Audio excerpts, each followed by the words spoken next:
Think for a moment, there's one person in your life.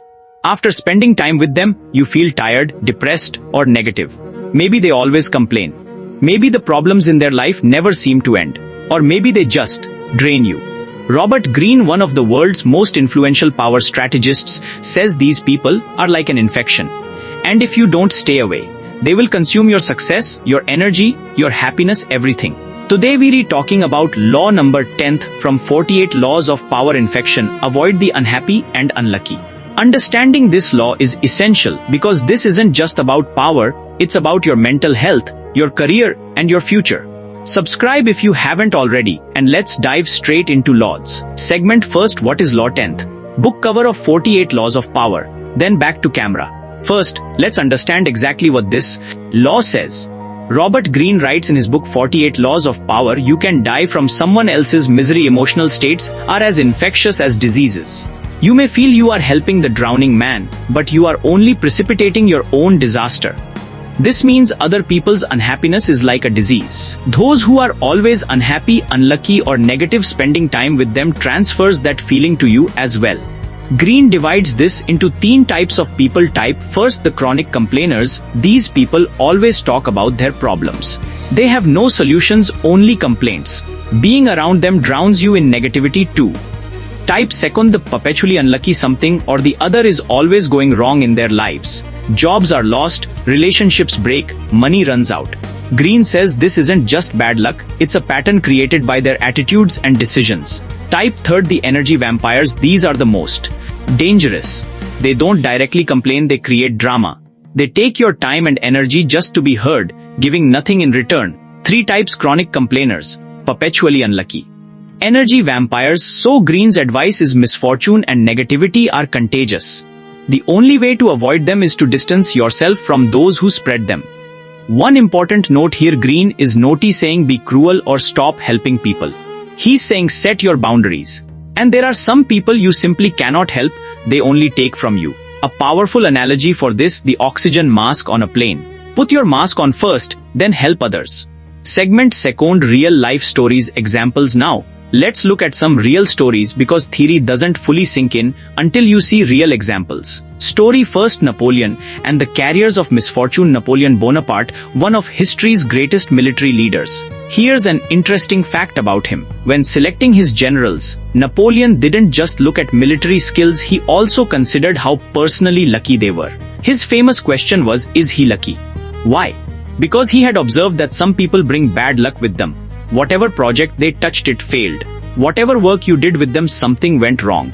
In today's language, these people affect everyone around them through their negative mindset, poor decision making, and chaos. Story second, Lata Mangeshkar and toxic relationships. This is a lesser known but powerful example.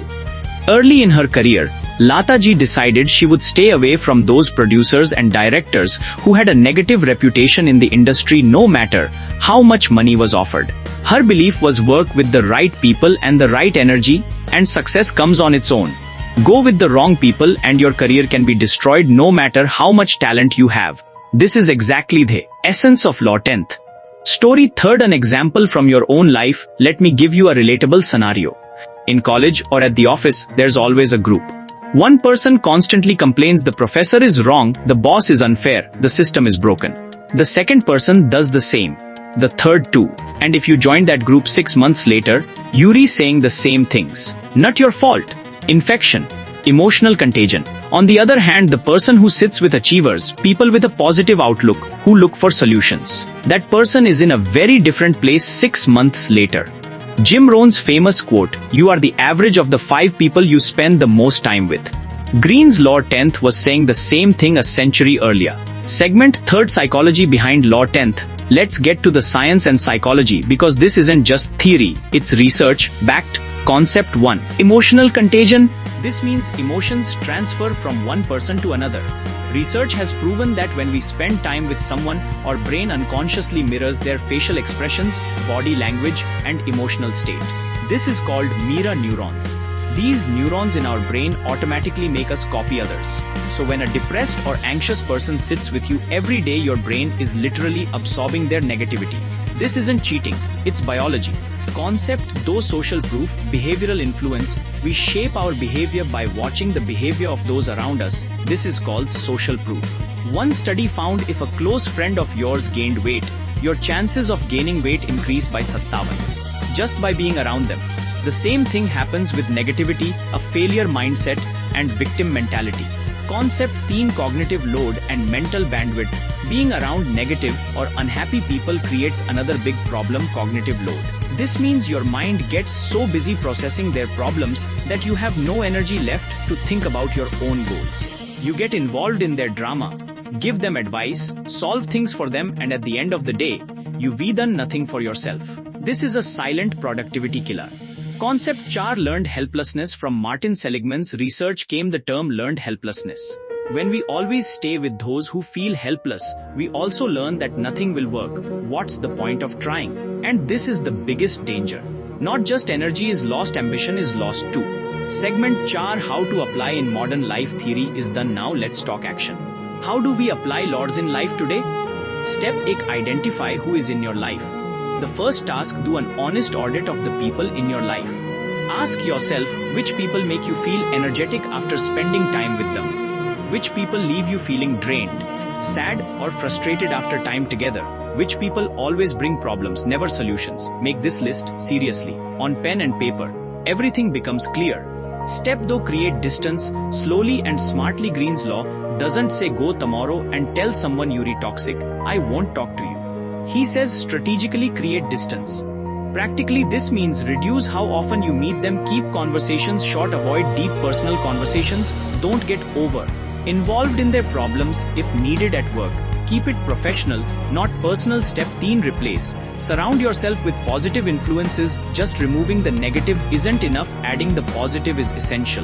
Spend time with people who are working toward their goals. See challenges as opportunities, inspire you, not drain you. If no one like this exists in your current circle, books, podcasts, online mentors, these can become your new circle to begin with. Step 4, set boundaries without guilt.